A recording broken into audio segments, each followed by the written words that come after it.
said, not every part, piece, and component in your property will last 27 and a half years. So what is cost segregation? We go through a building and we segregate, right, or separate every part, piece, and component that won't last 27 and a half years.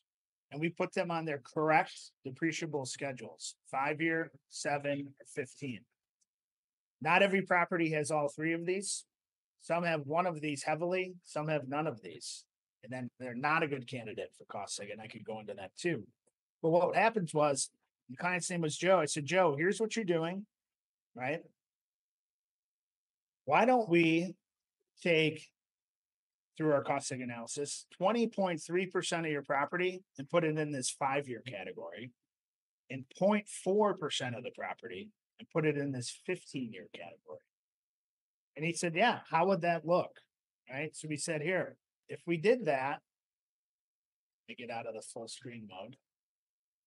If we did that, instead of your write-off being $60,000 a year, your new write-off for this tax year, keep in mind it was tax year 2022, would be $355,078 year one.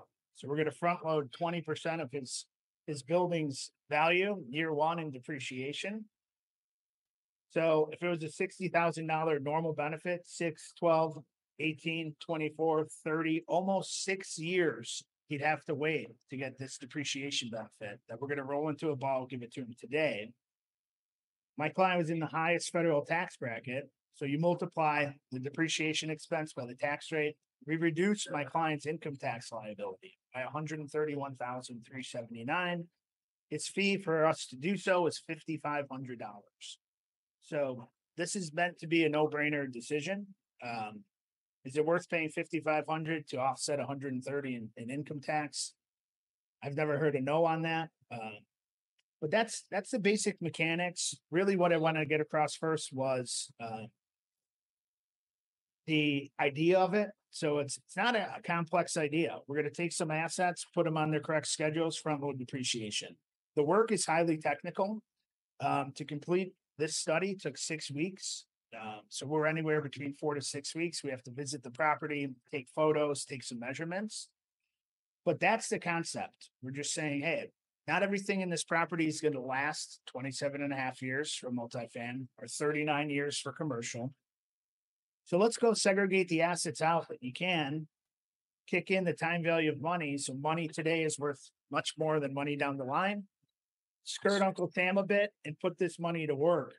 Invest in more property, pay down debt, put towards principal, etc. Because we all know, left or right, you're a better steward with your money than the federal government. So we want to 100%.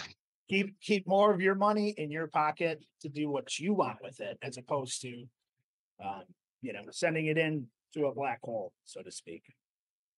Kevin, is this legal? It's absolutely yes. So this came into tax law in 1997.